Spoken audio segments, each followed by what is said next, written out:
All right, we are live at PJ Whelihan's This Fan's View.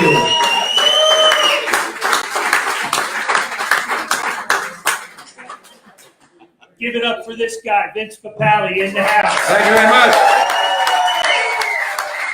Appreciate it. Thank you. Great to be back in Delaware County. I am a Delco guy through and through. Just don't believe everything you see in the movies, all right? I'm a Glen Olden kid, Interboro High School. Great to be out here. Be our light. Guide us through the paths of right. Go Bucks. That's right.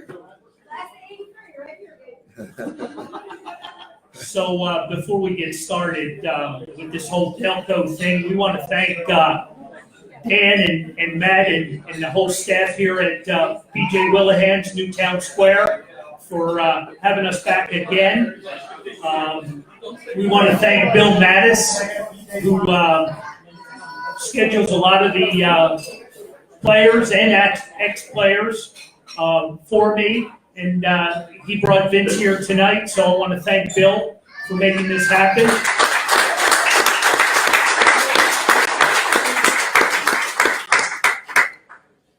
So we got good food, a lot of drink specials. Sierra behind the bar right here.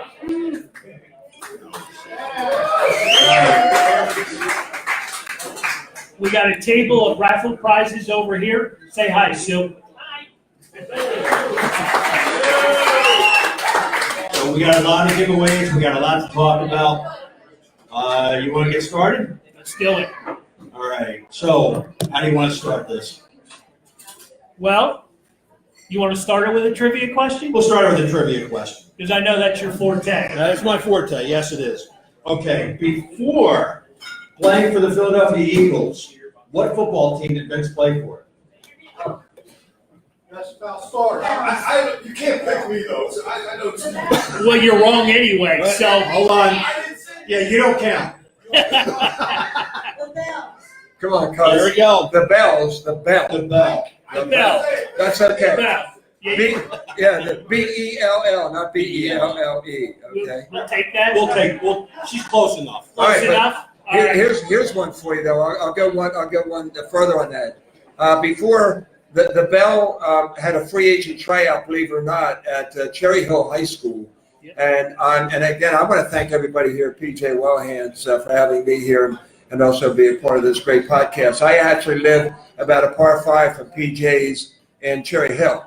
But anyway, so I'm very familiar with them, and I sort of hang there, especially on wing night. Nothing better than wing night on Tuesday night at PJ's.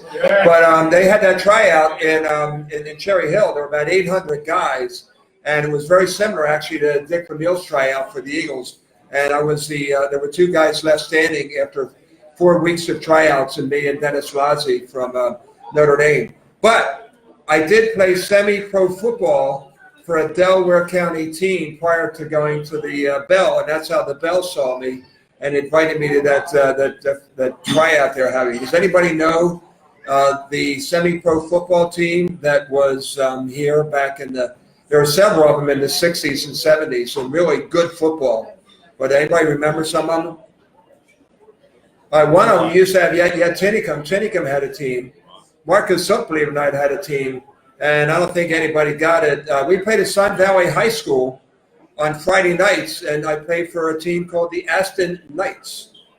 And our quarterback was Ronnie Waller, who wound up becoming the head football coach at Ridley High School and set all of Temple's passing records. And it was really wild because you'd be playing in those games and you wouldn't even know who you were lining up with that next day. We didn't get paid. I actually, I don't know if you ever heard of a book called Playing for Pizza, but I played for a 6-pack of Bud and a pair of Adidas. And that was my pay. After every game, there was a 6-pack of Bud in my locker. I mean, I was in hog heaven, baby. Things have changed. Yeah, no craft beers back then. We stretched that one out a little bit, but anyway, that's a little bit of real trivia there. So it's all Delco. That's the great thing about it. All Delco. A lot of Delco people in the house. Very cool. Thanks for coming out. But let's talk a little bit about the Invincible, the movie. give us a little background on that, how it came to be, and Who approached you with the idea? Well, I was approached originally by NFL Films. When I made the team, I was 30 years old, and it was 76, and Rocky came out in 77. So there was that inevitable comparison between Rocky and me, and I was always called the real-life Rocky, the real-life Rocky. I don't know if Sylvester Stallone liked it so much, but anyway, we really have a nice relationship, which is really cool. So in 2002, let's fast forward 25 years to 2002, and the Eagles are playing the 49ers, and A.J. Feely, that's when A.J. Feely was born. And what was the quarterback? He busted his shoulder, whoever it was. He's in jail now, but but anyway, the Eagles were playing the 49ers on Monday Night Football, and NFL Films approached me and said, "Hey, it's the 25th anniversary of Rocky, and we would like to commemorate that 25th anniversary and do a feature on you, comparing you to Rocky, the character Rocky." So they showed it on distant replay, and the late great Stuart Scott was the guy that kicked it off, and Ron Jaworski was doing the Monday Night Football, and it was a feature called Distant Replay. If you remember that distant replay thing they had, they would take one player from each team that was playing on Monday night, and I was that distant replay guy they chose for the Eagles because of the Rocky thing. So they showed it, and it was about a 5-minute feature. You can get it, by the way. It's on YouTube, and you can see it on YouTube. Just go to ESPN Monday Night Football Papale, and you'll get it. And they showed it, and the next day Hollywood came calling. And I got 5 or 6 studios from Hollywood came, and I actually thought they were messing with me, And then to make a long story short, not to mention any names, the guy who created America's Next Top Model came in, and he says, "We're going to write a spec script, and I'm going to send this script around Hollywood." And he wrote a spec script, and in October, now in 2002, now in October in 2014 and 2004, we had the script written and ready to go after about 4 or 5 rewrites, and they auctioned it off. And the way they auctioned it off is they took producers, and everybody could imagine here having my script and taking it into all the major studios in Hollywood, like Paramount, like Columbia, like Sony, Warner Brothers, and Disney. The guys that took the script into Disney were the 2 guys, Mark and Gordon, Mark Giardi and Gordon Gray. They were the guys that did Miracle and Rookie, 2 of the best sports movies ever. And Miracle, without a doubt, I mean, aside from Rocky, Rocky's on its own. But Miracle is the real deal, and that's one of the best. And those guys that did Miracle took it into Disney, and Disney said, "Oh, this is perfect. We're looking for this kind of a story." And the guy that they gave the script to was a South Philly guy, and he says, "I know this guy. I grew up watching him play," and that's how the whole thing started. And in 2005, Mark Wahlberg becomes my little brother, and I started training with him. And in 2000, they started filming the movie in July of 2005, and right around football season 2006, it came out. We generated $60 million in 4 weeks.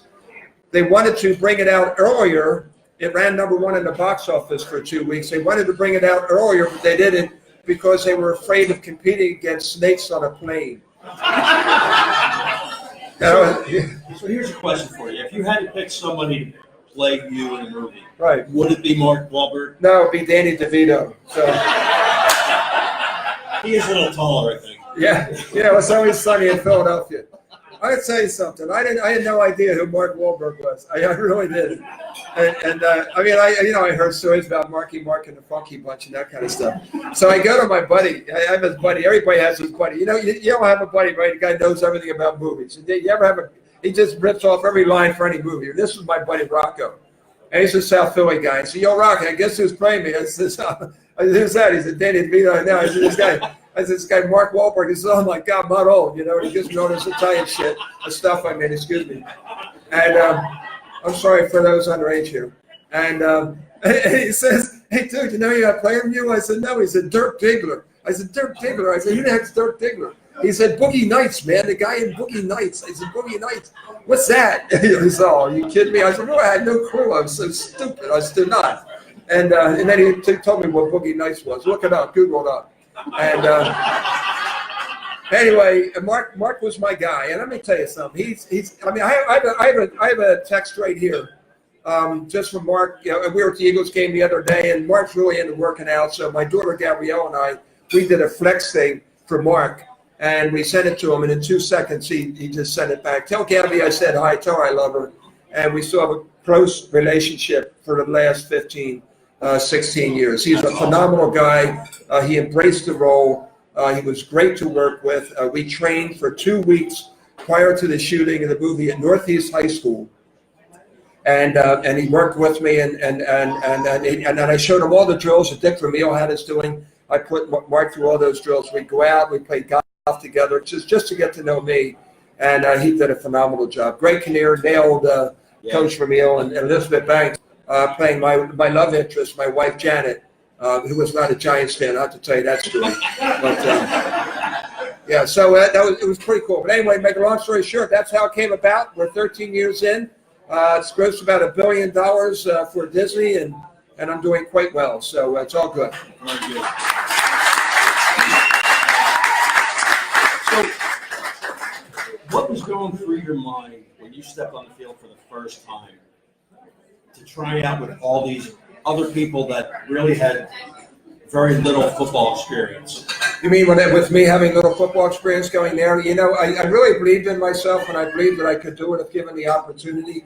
And what gave me that belief that I could do it was just that brief stint I had in the World Football League. Right. Because I was playing against guys, a lot of guys were former NFL players, some pretty good all-star high school guys, college guys who couldn't make it into the NFL.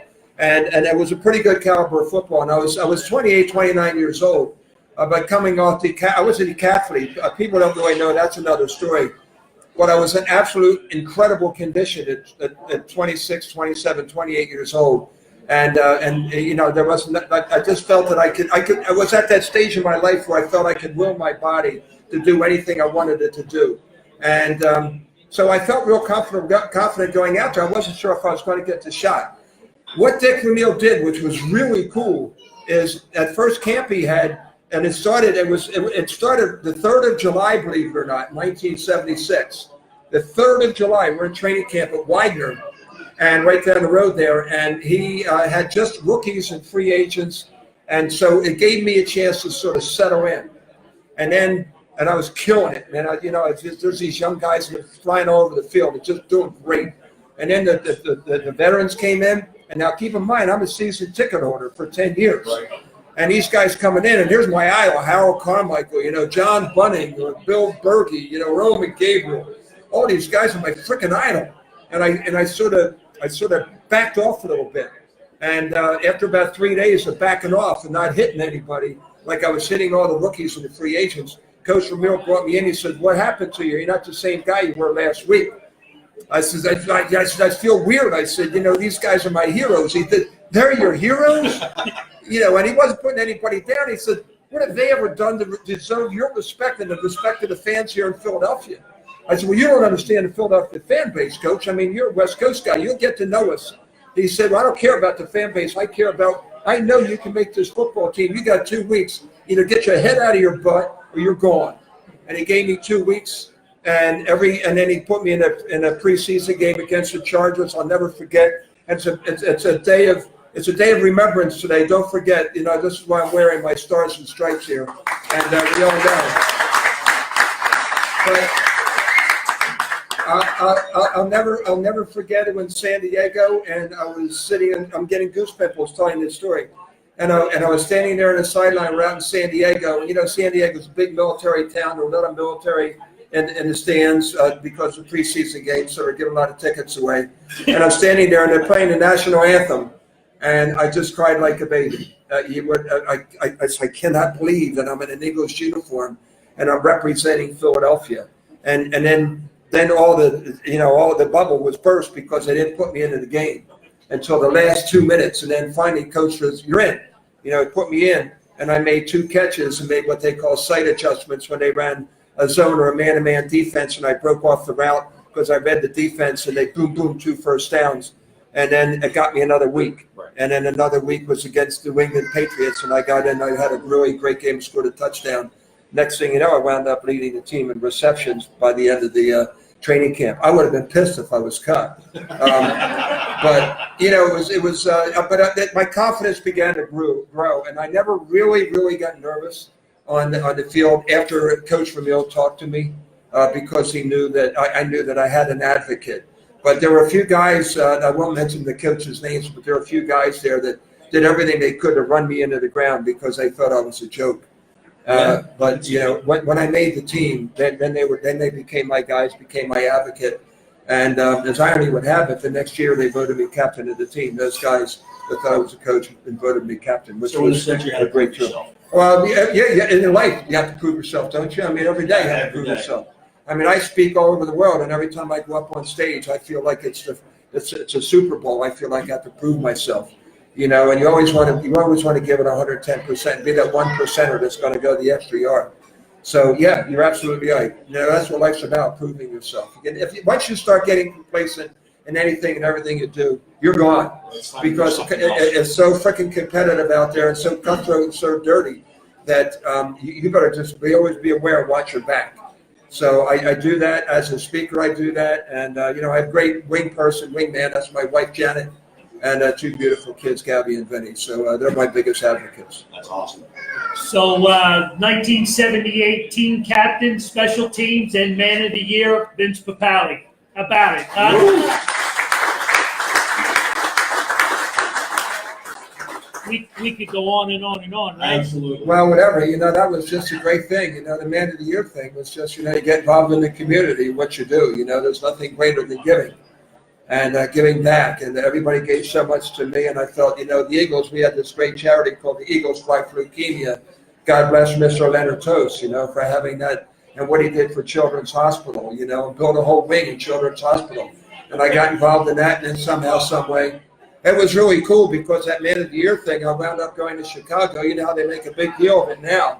Nobody knew too much about it then, but I went to Chicago, and I was a finalist and was up there with Roger Staubach and Archie Manning, and I was the other finalist for Man of the Year. Roger Staubach got it, but, it was what an honor was me to represent the city of Philadelphia Eagles, but I just represent everybody out there, the volunteers, and I know there's everybody out here that are volunteers. And I would never have made it in the Eagles or anything in life if it weren't for volunteers that took time out of their life to be coaches. I ran into a couple kids right here and there, and they have and they ask what they do. They're playing Little League, And who you playing Little League at number 11, I bet you're playing something. And, who's your coaches? They're the volunteers. They're the ones with these kids and guys like me with those dreams and come and they do it for me. And for me, that's my way of paying it back to them and saying thank you very much.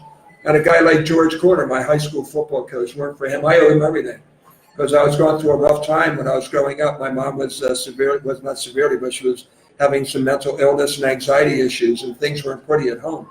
And I was cracking up and I was coming apart at the seams because there was always something going on at the house. And he just kept me going. He says, I got you. I got your back. And the reason why is because he was going through the same thing when he was about the same age as me. And I owe it all to him. So I'm here because of people in my life that dedicated themselves to giving to other people. And that's why I feel strongly about volunteering. Very nice. Very nice. Well, all right, we're doing another trivia question. If you know the answer, raise your hand, and then Miss Lauren will come over to you. Here's the prize. Let's go. There it is. So, two-part question. How many seasons did Vince play with the Eagles, and what years were they? Yeah, go ahead, Ed. You. 77, 78, 79. Yeah. And what was the second part of the question? Well, how many years? 3 years. There you go.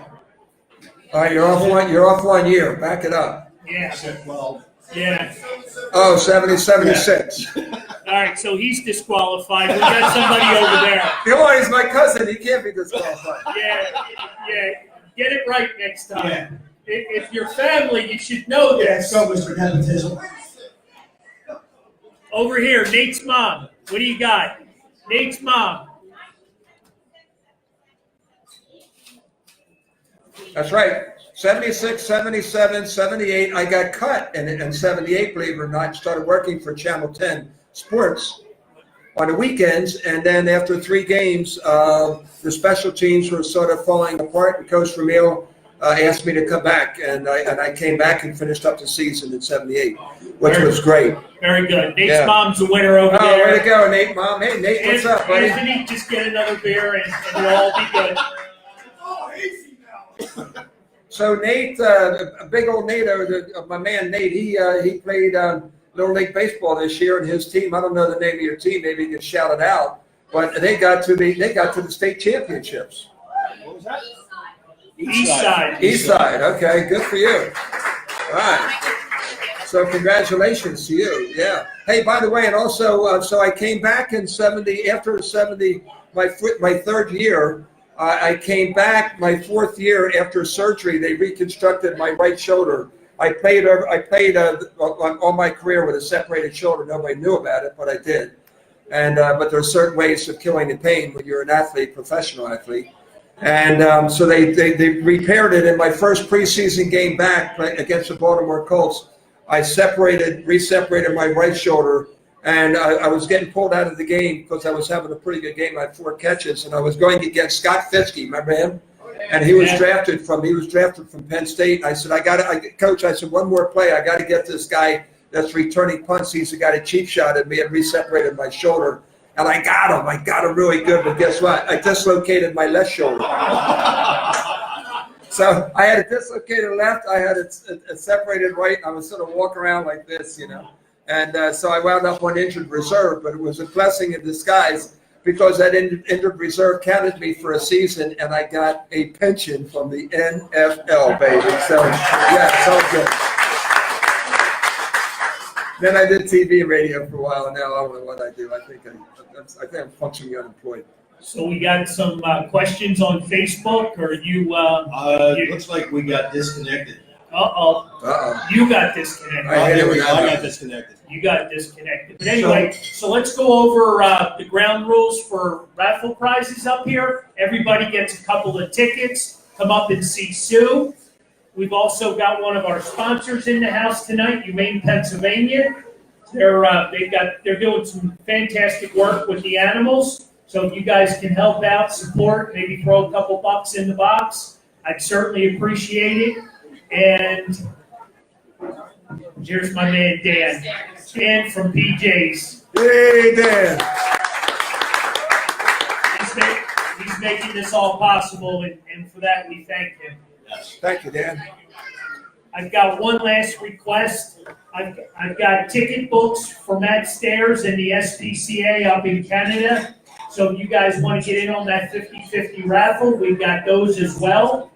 And I'd like to see some people from outside what they call the big bar, I guess, or the big restaurant. The main dining The room. main dining room, excuse me. You guys need to come back here and get involved, because this is what's happening back here. Absolutely. All right, Vince Papale in the house.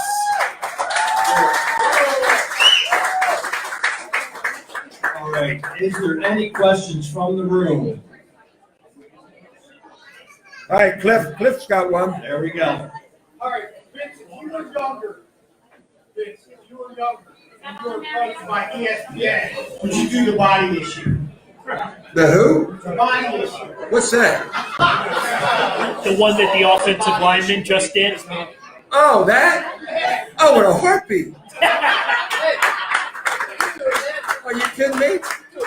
I would have done it hanging from flying rings without anything covering me. I mean, yeah, man, that was pretty All cool. right, security needs to get this guy back to his seat. He's wandering. He's wandering. Actually, I have a good question. Uh-oh. So, Vince, back when you got the fumble from the punt, Right. I don't believe you weren't allowed to advance back then. They called it a muff. They called him up. Yes. But everybody thought you. We were in the 700 level Yes. before that game, watching it, a bunch of the family, and I remember because we all thought it was a touchdown, and I thought you did as well. Yeah. But it was a muff. Here's what it was. This is Hollywood. I'll give you a little insight on that one. That play was called a muff. So what they did is they brought the ball back to the 6-yard line, and they didn't give me the touchdown. And because they said that the guy, it was Jimmy Robinson actually was the 85 for the Giants, And I used to kill that guy. And we became best of friends after, during our career. But anyway, Jimmy, he just never really had control of the ball, so they called him up. But it was good video, I mean, I got the ball and doing all that stuff. Yeah, I thought I scored too, but I was so excited. I was so excited because on the sideline, I didn't know that they took the touchdown away from me. But we scored the touchdown. Everybody was still really excited. I have a great picture of what I did with the Can ball we get afterwards. this guy back in the 700 level, please? We don't have a 700 level anymore. We need a 700. So here's a composite. A lot of times, what they'll do is they'll do composites. And I made a big hit later on in the season against the Washington Redskins, where there was a pure fumble, and we recovered the fumble, and we went on to win the game. It was the next year with 77. So what they did is they took that hit, and they took me picking up the ball from that hit and running it in for a touchdown, and that's how they created that last scene of the movie and made it a composite. So I've never told anybody that, so that's coming out of the bag right now. So that was a composite scene, but it doesn't take away from the fact that I did make the play and it wasn't audible. That's what it was all about. Calling out audible check zero. That was all true. Yeah. White knuckles. That was true. Yeah, I use that in my speeches. I call read the knuckles, and it's about analyzing a situation called analyze, adapt, and achieve. You analyze the knuckles, you adapt part, call it audible, you achieve, you make the play. And I show that scene in the movie. That's how I end all my speeches. They love it. And then everybody's on their feet, and I'm on my feet. That's crazy. So we've got a couple other questions. All right. And then we're going to work some Facebook questions in as well. Okay? Yep. I just wanted to know, what was your greatest moment in memory playing in the NFL? The greatest moment in memory I had playing in the NFL was, without a doubt, Coach Ramil telling me that I made the team. And the way it went in the movie, they created that scene. They had to create a scene because the way it really happened was very similar to Rudy. And they called the way it really happened was a Rudy moment. But my father worked at Westinghouse, and the way it really happened is we were out on the field. I wasn't told that I didn't make I wasn't told if I made the team. So we're stretching, and I'm out in the field, and your dad will remember this. Yeah, your dad will remember this. So we're in the field, and I'm stretching, and I'm looking, and we're in the right field because the field was set up for the Phillies, and we're in the right field. Right field there, and I'm looking up at my season tickets, and I'm thinking, oh my God. If they could only see me now, I think I'm an Eagle, but Coach Ramil never told me, right? So he comes walking up to me. He's got this sheepish grin on his face, and I'm thinking, oh, he's going to tell me I'm done, I'm out. And he comes up, he says, hey, Papale, Pasquale, he called me Pasquale. He said, hey, Pasquale. I said, yes, sir. He says, hey, congratulations, old man. You're a Philadelphia Eagle. Welcome to the team. And that's how I found out I made the team. Yeah. So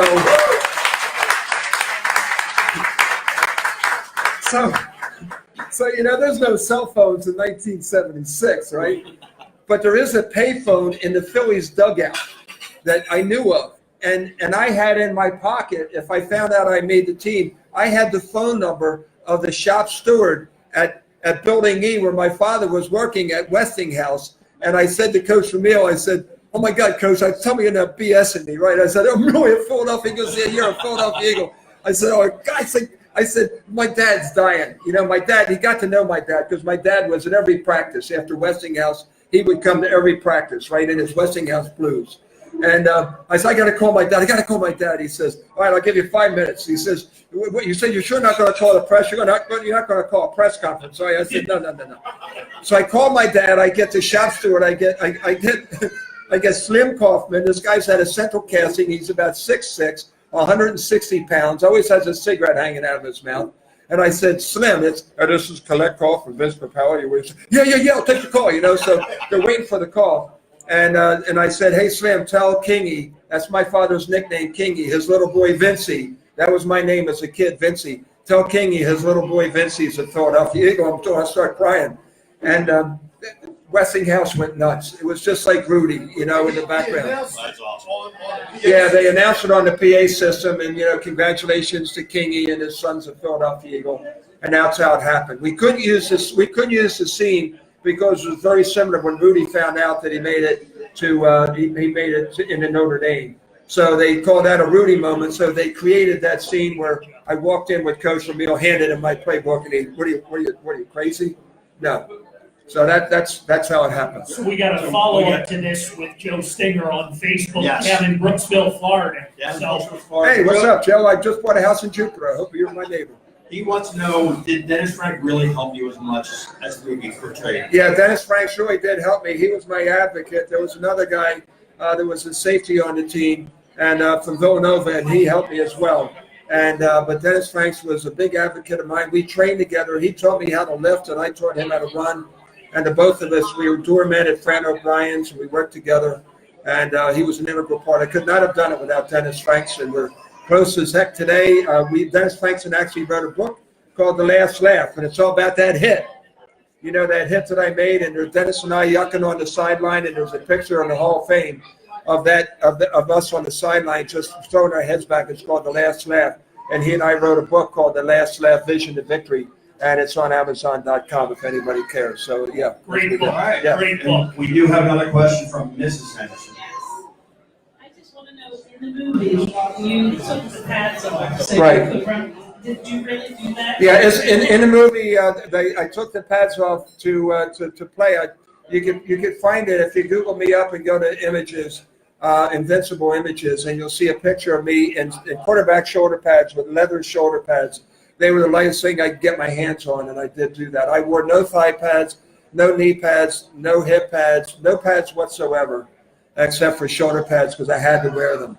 And then Coach Ramil made me wear thigh pads. But back then, if you remember those big foam thigh pads that you used to have back in the day, that you had to tape to your leg to make them tight. I just took all the foam out and just used the fiberglass liner, and that's what it was. So, yeah. You got another? We got one more question. Class of 1983.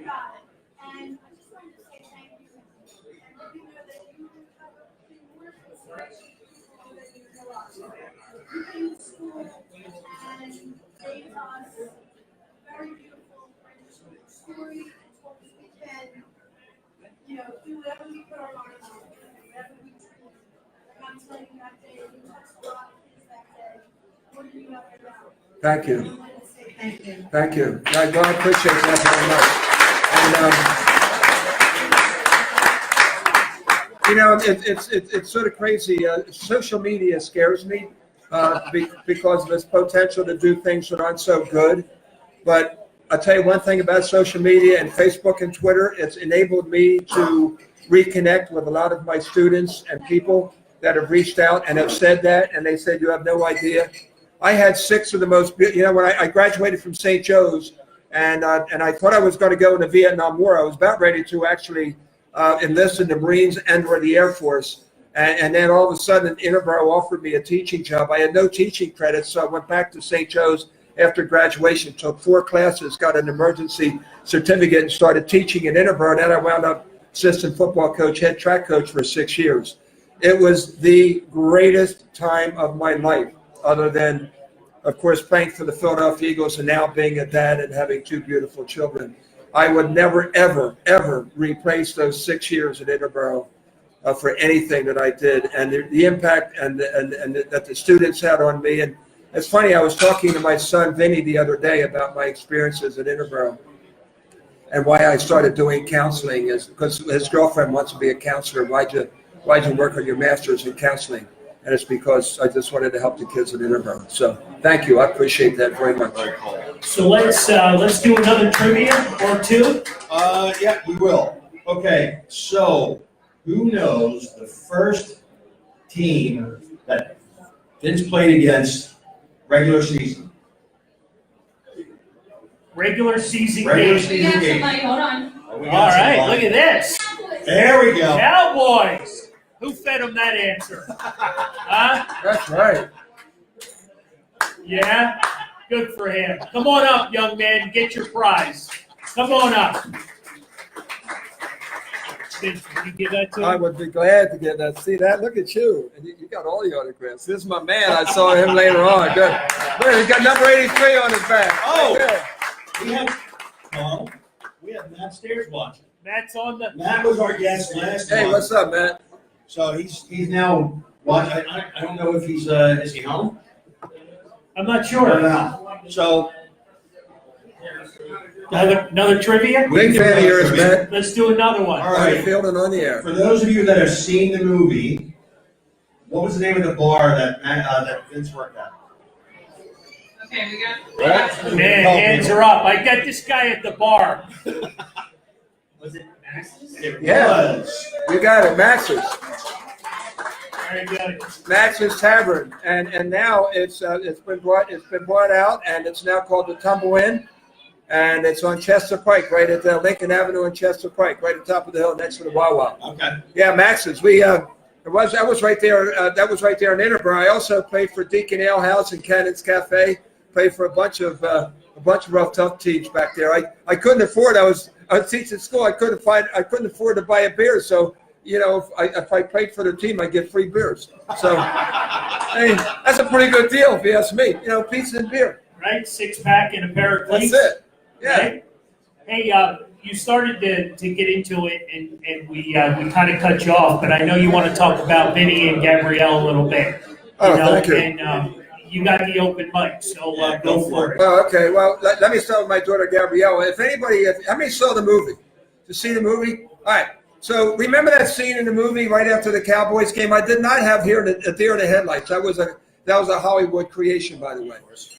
But that was a good scene, and it was fun to watch it being done because Mark took some really, really big hits in that one, and he took them all. But after the game, and there's that scene where they have Mark portraying me, and he's driving through the streets of Philadelphia, and he stops and he sees these little kids playing football on the playground. Well, those kids, 2 of them were my son and daughter. The quarterback was Gabriella, and she threw the ball in the street, and the little boy with the long blonde hair picking up the ball is my son, Vinny. He was 7 years old at the time. Gabby was 11, and they get residuals, and I don't. But anyway, fast forward now 13 years. Gabriella is a Syracuse grad, cheerleader at Syracuse, and she graduated cum laude and with a sports management communications international business degree. And she now works and she does inline and in-game entertainment for the Philadelphia 76ers. So, Gabriella, if you go to a Sixers game and you see all the entertainment that goes on the field or on the court at halftime or timeouts, whatever it might be, Gabrielle is the one that coordinates and runs all that entertainment.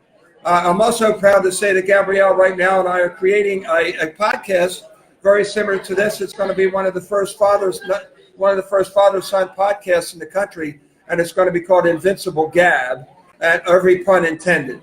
With Gabriella. Gabriella is really quite talented, and she's great with a camera.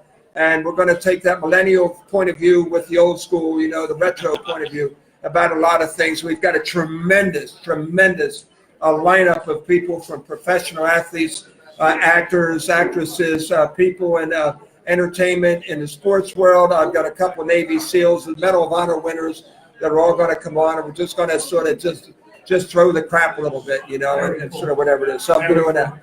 My son Vinny, I'm really proud of Vinny. He just graduated from University of Delaware after leading the team last year. Blue Hen. To the playoffs. He's a Blue Hen. Vinny had some tryouts, a couple pro days, and is on the ready list still for 6 NFL teams. He could get that call, and he's ready to get in shape. He's staying in shape to be ready. He's been contacted by the XFL, the new league coming out, and he was one of the first persons in the XFL to be notified and invited to their draft. So the XFL draft is going to be October 15th, and Vinny's in that draft. So he's training for the draft. I'm really proud of Vinny. He was so affected by 9/11 that he said after he does whatever, he's chasing his dream that he wants to be a Navy SEAL. So that's where he wants to go. Yeah. So Vinny, an honor student and involved in the community. Very, very, very, very proud and real excited. And I love my children, and they made an incredible difference in my life, as has my wife Janet. That's awesome. That's awesome. Very cool. Very cool. You're very proud, and I'm sure they're proud that you're their dad. So, Yeah, I'm pretty blessed. Yeah, I'm a real blessed guy. Thank you. Very cool, very cool. Mr. Stinger has another question. Hey, Matt Stairs is at home. I know, I He did did see that. answer, so. I did see that. Stairsy, we're pulling for you, buddy. We need you back in the Major League Baseball. We need you back in the Absolutely. Back in the uniform. Phillies.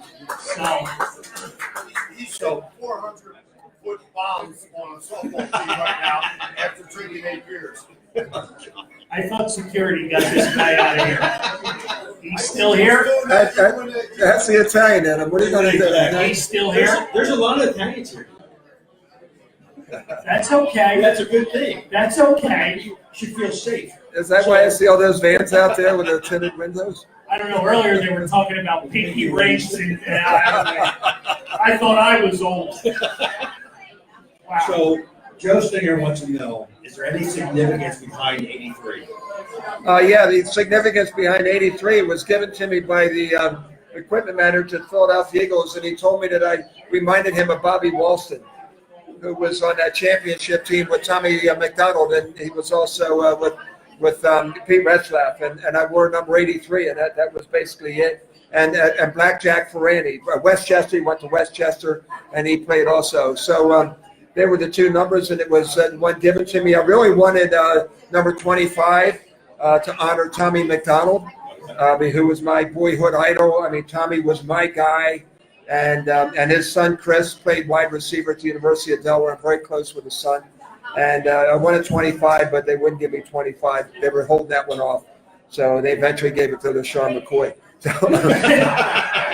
And we see what he did with that. Yeah. So, but yeah, that's a significant. Very proud to wear it. Vinny wore it for years, but he was getting so much stuff because of Invincible and the Papale thing. And it decided to trade it in, and now his number is 13. So he wore number 13 through high school and college. And I wore 13 for the Aston Knights, so that's and it's Gabby's lucky number. So I like that 13. That's a good number. Yeah, It's a good lucky yeah. number. We have any more questions in the house? More questions from Here we you. go. Here we go.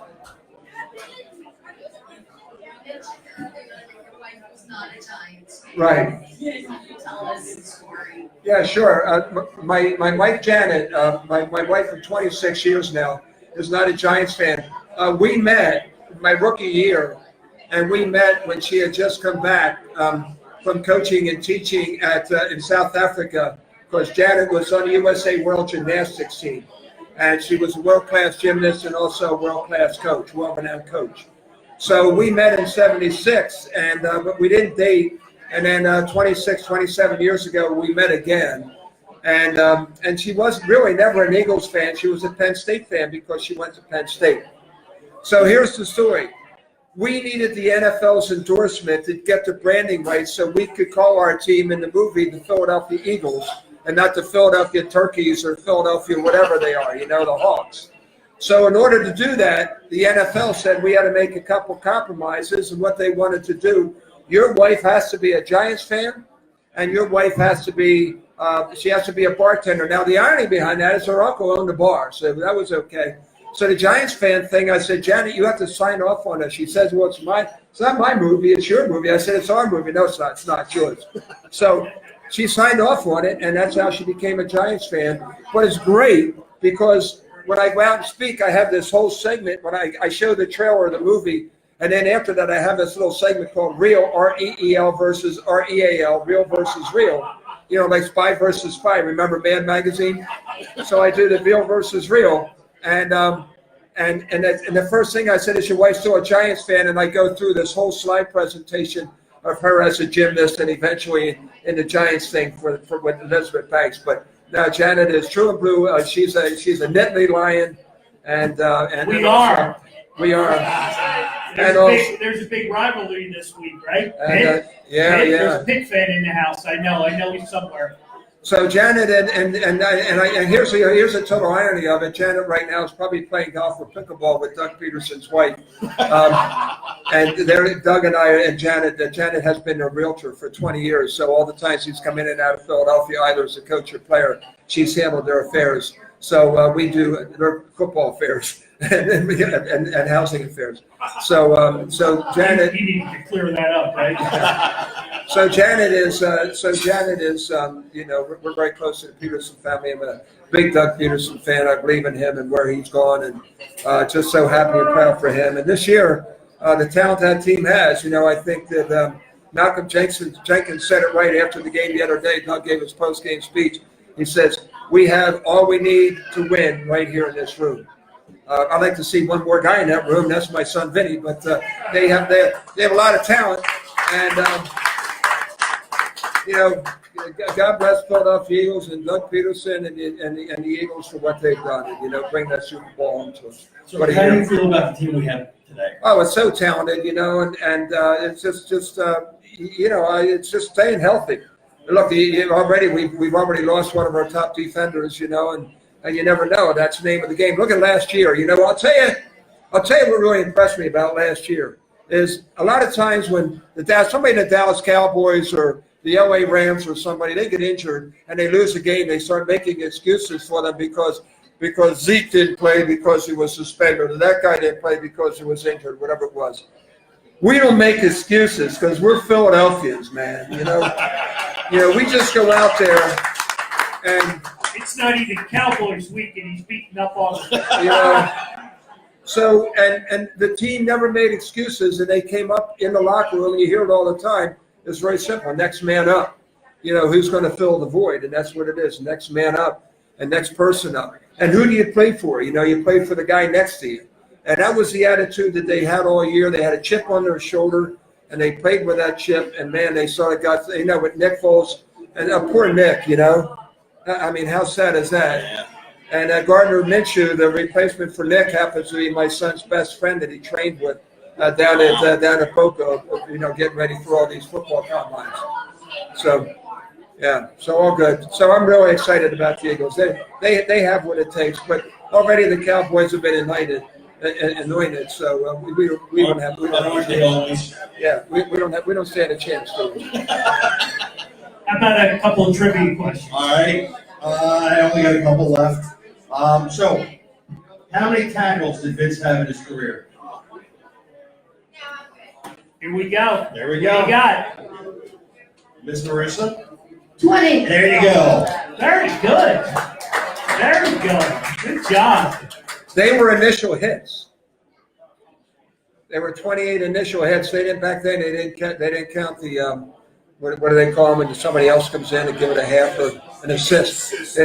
So that probably is an NFL record actually to have 28 initial hits in 3 seasons. Yeah, I mean that's. So I that's got to single out the man over here, Chris George.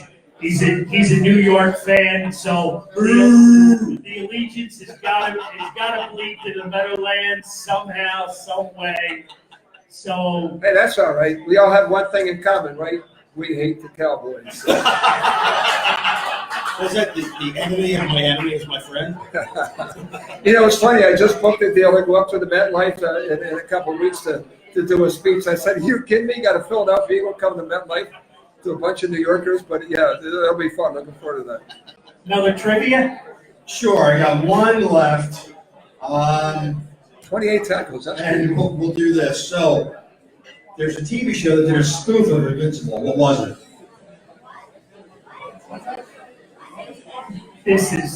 Come on. This is. Huh? No. No. I already said it. Vince already said it. He already mentioned it. There you go. That's right. Anthony got it. This guy doesn't even belong in the room. He got thrown out a half hour ago. Oh, I thought that was Mr. Grenier. Yeah, I thought you No, meant, yeah. he's been Yeah. an angel. It's the trouble over Yeah. here. For It's once, I always get him out of trouble. for once, Gene has been on a good And behavior. that's a good thing. That's a good thing. Hey, real quick. So PJ Whelihan's Newtown Square. We're here. We'll be back October 9th. So we're working on some really big things for that. You can follow us on Facebook. YouTube. This Fan's View. Facebook, Instagram. YouTube. We're all over. Speaking about the father-daughter combination, she's sitting in front. and she keeps me straight. Well, So, you need it. I've been around you for a long time, so everybody So- needs a wing person, and you're that Right. guy, right? we're only an hour in, right? And I'm just mentioning Lauren Henderson. So, We got 10 minutes, okay, and Gene wants to say something. okay. Give me 2 minutes. 2 minutes. Give me 2 minutes. Is the mic working? Yes. Yeah. So I want, again, if you guys out there in the restaurant have not come back and got your raffle tickets, we will draw all of that after the show. So that'll get taken care of. So come on back. We got a lot of prizes back here. We got a lot of good stuff. A lot of good stuff. The stories have been fantastic tonight. Absolutely. You know, this man has provided us with things that I don't know were made public before. So I just want to continue to thank all of our sponsors, PJ Whelihan, Humane Pennsylvania, the R Phils, the Redding Phils had a nice run this season. Yeah, they did. And you know, we were there for the playoff run. So I want to thank everybody for coming out. Oh, over here. And that includes all of you guys who have been supporting us now. I do. We're coming up on our 1 year anniversary of doing this. So stay with us. We got a lot of good things coming on. The mic is yours, sir. Thank you. Thank you. My name is Gene Boyer. My father was well built. And you'll see his statue. You didn't see it. It's up there. And at my father's memorial, the host who took care of everything was Vince Papale. He was nice enough to come for us, and he did a fabulous job, and we appreciate everything he did for us. Tell everybody about the feature that was shown that they had done. You know, that was, I guess, with HBO. Yeah, well, I'm sure somebody. Band of Brothers. And my dad was a wild bill from South Philly, and you did a great job. I appreciate that, Gene. Thank you. You know, thank your father. Thank your father for your service. And for anybody who, the statue and the tribute is right down the street. You pass it coming here. They have a phenomenal fundraiser that this gentleman's daughter runs every year at Paxton Hollow, I believe, right? So we're behind it. It's a great foundation, and you talk about giving back. Vince was talking about that earlier, about the volunteers and giving back. So, you know, it's right here in the room with us. And, you know, for everybody, I just want to say thank you. Yep, thank you. Yeah, honored to do that. If I could, I want to do a shout out. I know my buddy's back there, Tom Massey. Where you at, Mass? You in the back there? My buddy from U.S. Healthcare, and his son and his grandchildren are here, grandsons. So a big shout out to my place, Tom Massey. Hi, buddy. Love you, brother. And Gene, thank you so very much. It was an absolute honor to do that memorial. Thank you. Thank you.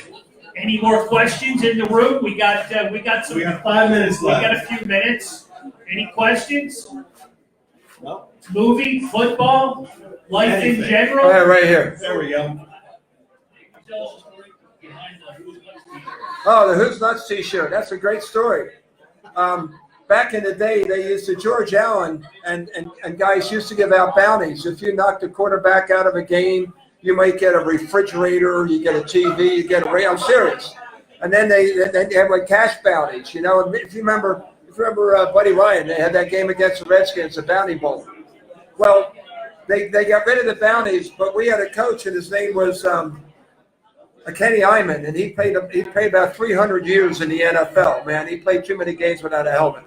And this guy, he played 18 years. He was great. He was our special teams coach. Another Delco guy. Yeah, right? From yeah, Springfield. that's right. And his wife, Innerbar grad, you know, the whole, yeah, just a nice guy. Yep. So anyway, so Kenny started this thing called the Who's Nuts Club. And you can, again, Google me up and you'll see those. I have them on my website, vincepapale.com. You can get them. And it says Who's Nuts with the old Eagles logo underneath.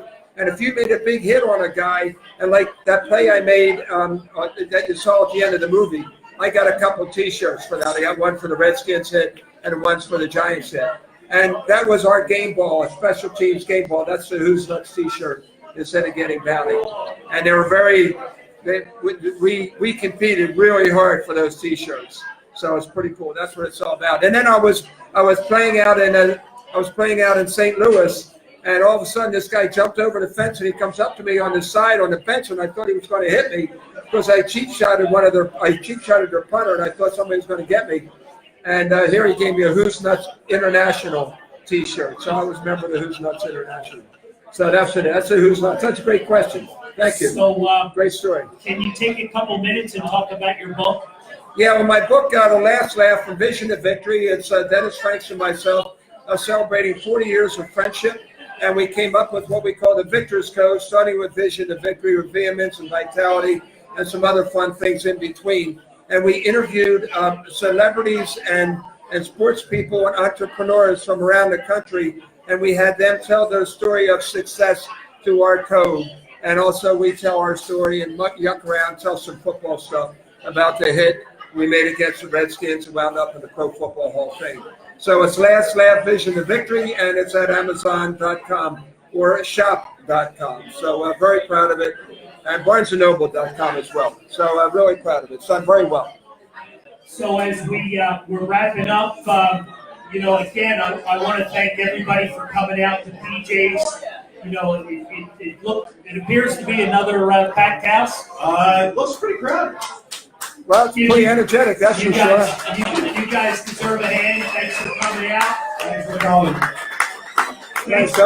Thanks for Vince Papale, for the entertainment and all the paisans that came out to.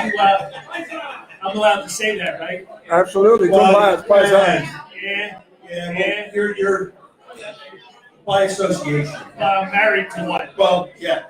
So it's all good? Yeah, you're good. It's all good. But again, we'll be back here October 9th. It's a Wednesday night. But you can follow us on Facebook and Instagram. And don't forget YouTube. Well, all of our shows are downloaded to YouTube as well. So we need you to subscribe and make us that much more visible, I guess. Yes, and Joe Sticker's giving you crap for not mentioning them also. The people on Facebook? Yes, the people on Facebook. Well, you have it in front of you, so I'm going to defer that to you. I did thank them, by the way. But to all our viewers and people that follow us, the rest of the month, thank you. We'll be giving a prize out to them as well. We didn't forget about you. Trust me. We never do. We did not forget. There's Sierra working her butt. You need a bar back. Where's Yes, the bar she back? does. All right. I'll deliver ice for you anytime, Get Sierra. her a bar back. Man, Do some work. So again, thank you to everybody, and I want to close and let Vince close this out, for us, and give it up for Vince when he's done, please. Thank you very much. I'm gonna leave you with a great quote that was given to me by Coach George Corner when I was trying out for the Eagles in '76, and everybody told me I was crazy, I couldn't do it.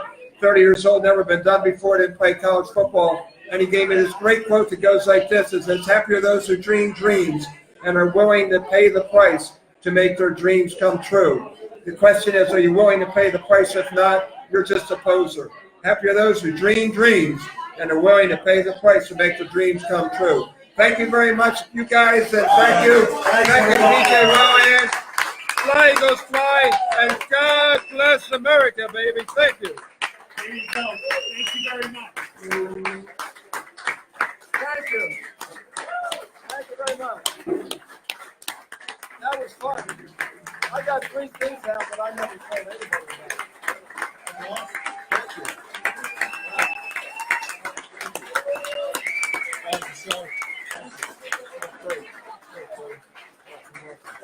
And Bill Matisse, Madison. Oh, my man, Bill Mattis.